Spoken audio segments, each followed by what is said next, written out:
sp.gov.br e também no YouTube.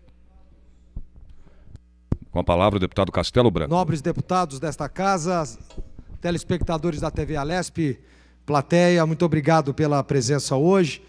Gostaria de destacar a presença hoje entre nós, nobre deputado Alici Brandão, deputado Coronel Telhada, do meu ilustre pai, que hoje nos dá a honra de estar presente, com 91 anos, um cirurgião emérito, um médico que prestou relevantes serviços à saúde pública do Brasil. Diz a lenda, mais de 30 mil cirurgias, 10 mil partos. Ginecologista e obstetra, cirurgião plástico, clínico geral, médico do trabalho, naquela época em que os médicos faziam tudo. Entrou na Faculdade de Medicina em 1948. Então, muito obrigado pela ilustre presença. Dr. Clóvis Savério De Luca, que muito nos honra com a presença hoje neste plenário. Aproveitando o início da sessão, com a convocação para a sessão extraordinária das 19 horas, que vai falar sobre o projeto de lei 752, e nesse sentido eu vou dar continuidade a uma apresentação que trata sobre o tema. Toda vez que você tem um pacote de apoio subsidiado, você tem que se basear em pilares para que os polos de desenvolvimento ocorram. E aí estão as condições básicas para isso acontecer. A primeira coisa, você tem que ter simplificação tributária. A segunda, financiamento competitivo, principalmente voltado para a cadeia produtiva. Depois, evidentemente, mais do que nunca, tecnologia e informação, qualificação de mão de obra específica, infraestrutura de serviços e um ambiente de negócios favorável. E é por isso que foi criado o Fundo de Apoio ao Contribuinte, que é uma lei de 1970, que justamente se pautou para fornecer subsídios à recuperação de empresas através do ICMS, principalmente empresas do setor industrial. Então, é um fundo de financiamento e investimento, visa fortalecer a indústria, desenvolver novos produtos e fomento para setores estratégicos. Por quê? Sem isso, você não consegue alavancar nenhum negócio de grande porte.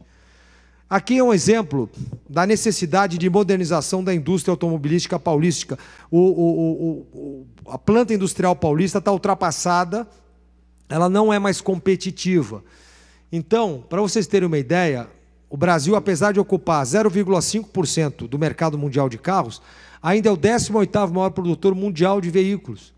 Ou seja, tudo que vai ser investido aqui vai ser para modernização tecnológica e tornar o Brasil novamente competitivo na construção de veículos. Aqui nós vamos passar muito rapidamente, é o documento que ampara esse projeto de lei. A gente pode passar os slides seguintes. O porquê do incentivo alto, nós vamos ter os atos normativos para que isso ocorra, a tramitação do projeto, que hoje vai ser votado, a repercussão do incentivo para estados e municípios e os descontos crescentes que são dados a quem adere. Foi proposta uma emenda aglutinativa inicial pelo nobre deputado Barba, que previa algumas modificações, reduções, etc. A gente leu ela com carinho e, a partir dela, foi proposta uma nova aglutinativa. Então, essa aglutinativa inicial, e depois teve uma nova que nos foi apresentada ontem. Essa nova aglutinativa, ela engloba aí importantes considerações. A primeira, que ela permite a adesão de projetos iniciados antes do decreto 64.130, que é agora desse ano, e assegura níveis elevados de emprego. A segunda é a ampliação, não, ainda não, é a ampliação ou implementação de etapas fabris, que são no mínimo 8. E terceiro, programas de desenvolvimento de veículos híbridos, ou seja, melhorar a eficiência energética e a queda na emissão de poluentes. Está aqui essa emenda aglutinativa, que deve ser votada hoje. E, enfim, eu considero o projeto de lei seguro, porque ele passa por alguns filtros de controle. O primeiro filtro são 3 auditorias. O segundo filtro é que a própria Assembleia vai ter oportunidade, na lei orçamentária anual, de dizer, aprovar e analisar caso a caso se aprova ou não aprova aquele orçamento. Uma outra consideração importante é que esse projeto de lei só vai surtir efeito daqui a 2 anos na prática, a produção em si. Eu queria agradecer à Secretaria da Fazenda, nas pessoas do secretário Henrique Meirelles, do Milton, do Gustavo Lei, do Vitor Manuel, da Carolina Yumi e do Ingo, que nos deram subsídios para entender esta proposta. Foram muitas horas de reunião até chegarmos a esse ponto. Eu vou terminando, senhor presidente, com a seguinte consideração. Próximo slide. Principais dúvidas e questionamentos. Atende à lei de responsabilidade fiscal? Sim. A lei de diretrizes orçamentárias e a lei orçamentária anual? Atende? Sim. O Estado produz mais receitas? Sim. Novas receitas. Enfim, a gente vem respondendo todos os quesitos, inclusive a questão de estar favorecendo a CAOA, que há suspeita de que esse projeto esteja direcionado, ou existe essa desconfiança de atender especificamente a um determinado empresário, embora o mesmo tenha um passado suspeito.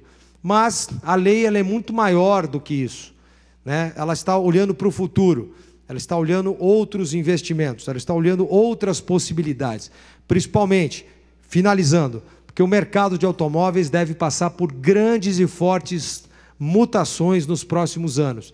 A gente sabe que a cadeia produtiva é gigantesca, gera mais de 100 mil empregos diretos e indiretos, e a tendência mundial é a gente caminhar para veículos elétricos, vocação para o sistema híbrido elétrico combustão, e no caso do Brasil, a combustão por biocombustíveis, no caso o álcool, que é o nosso etanol carburante, e considerando que São Paulo é o maior produtor brasileiro de etanol.